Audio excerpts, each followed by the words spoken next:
Paraphrasing Charlie Daniels' song, Still in Saigon, I got on a plane in St. Louis and I got off in Vietnam. I walked into a different world whose past forever gone. My name is Jim White. I was drafted in 1970. I really had no idea what I was in for. Basic training and AIT at Fort Leonard Wood, Missouri. I was trained as a clerk typist, but I knew when you hit the ground, anything could happen. My order stated I was assigned to special services, whatever that was. It turned out to be one of the best things that could have ever happened. Of course, we had to pull guard duty. That's an Army thing. When I got there, it was about once every 3 weeks. By the time I left, it was 2 or 3 times a week. Guard duty is where I decided that a career in the Army was not for me, especially in a war zone. It sounded like a supersonic bumblebee whizzing about 6 inches from my head. That's when I realized someone was trying to hurt me seriously. My grandfather had told me to keep my head down. At that moment, I knew what he meant. So what was special services? Turns out I ended up working in an office across the street from General Creighton Abrams, commander of the United States Army, Vietnam. I worked for the Open Mess Agency. The agency was responsible for auditing the NCO and officers' clubs in Vietnam. After a hard day of typing and proofreading at the office, we would walk down the hill to our hooch. I lived on the first floor in a cube with bed, refrigerator, metal closet, and a rug. Quite nice for a war zone. Min Ha worked in our office. Her father was a colonel in the South Vietnamese Army. I'm sure her life was turned upside down after the pullout. Jim from Boston really didn't care to be in Vietnam. Talked to him one time after I got home. Great guy. The accountants, these guys would go to various NCO clubs and officers' clubs and do audits. It was amazing how money and booze could disappear in Vietnam. This is Larry with one of the gals that worked around the hooches. The Vietnamese women would do laundry and clean the living areas. Larry worked at the company headquarters. This pic was taken the night before I either went on R&R to the United States or before I was sent to another company to get ready to permanently come home. Mike from Alabama. Mike and I pulled guard duty a lot together. Nothing further will be said about that. It costs $5 American a week to get all your uniforms washed, boots shined, and room clean. Can't remember names, but I've always wondered how these girls fared after 1975. The company captain went on R&R. These 2 working girls moved in with a troop that lived on the second floor of our hooch. They were there for 2 weeks. One day I asked one of the girls how much she made. She said, "I make $1,800 US. I asked, "How much your friend made?"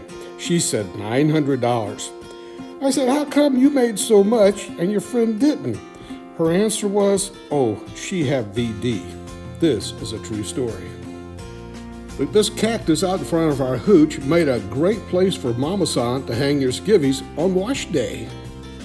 Some days we had a lot of free time. Some days were extremely hot. Then there was always the monsoon season to enjoy. Throwing a frisbee around was always great exercise. Dig those green socks. Then one day, they came out of nowhere. They were everywhere. Papa-san had dumped a couple of hundred sandbags next to our hooch. So what do you do with sandbags? Make a giant peace sign out of them, of course. After I got home, my buddy Larry wrote and said, "Papa-san returned and removed all the sandbags." Oh well, so much for peace. We did have a chance to learn some skills like beading and the ancient art of origami. Here you see a necklace and some origami pink worms. Most of the guys have really enjoyed these classes. This article from Stars and Stripes, the Army newspaper, was about how easy it was to acquire hard drugs like heroin. Always felt sorry for the vets that got strung out while there and then had to come home and deal with addiction. Master Sergeant Bruno took care of us. He gave us what we call the yellow banana. Put 3 or 4 guys in the front and 20 guys in the back and go on a road trip around Long Bend. Just use your imagination. A creek ran behind our hooch, which Larry and I called Monkey Beach. A great place to go and just think about the world and the future. It may have been just a little polluted. Occasionally, the entertainment got really serious, like the time Bob Hope brought Miss America and others to Long Binh. There could not have been a better time to hold an anti-Vietnam War rally, like the one you see going on here. This rally really happened in 1970 on Long Binh Army Base. Think about it, an anti-war rally in Vietnam while the Vietnam War was going on. I'm truly surprised that this was not broken up, but I think maybe the MPs probably wanted to join us. Then there were the bands that played almost every week at the NCO Club. Most came from Thailand to entertain the troops. I'm sure I heard "We Gotta Get Out of This Place" several hundred times while there. It became my favorite song, and you gotta love those go-go dancers.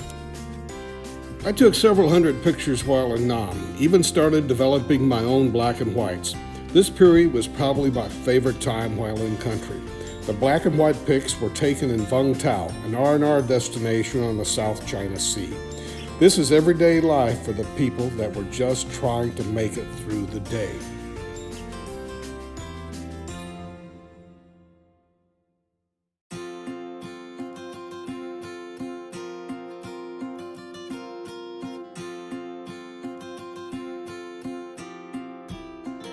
Next is Saigon, a beautiful city with spectacular architecture, and the people no different than anywhere else, no different from you and I.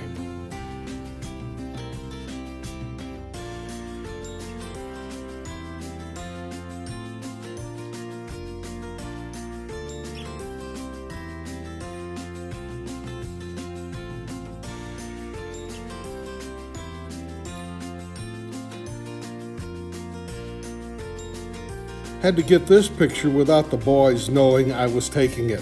Did not like to be photographed, thought it might be taking their spirit. What you can't see in this picture affected me more than anything else.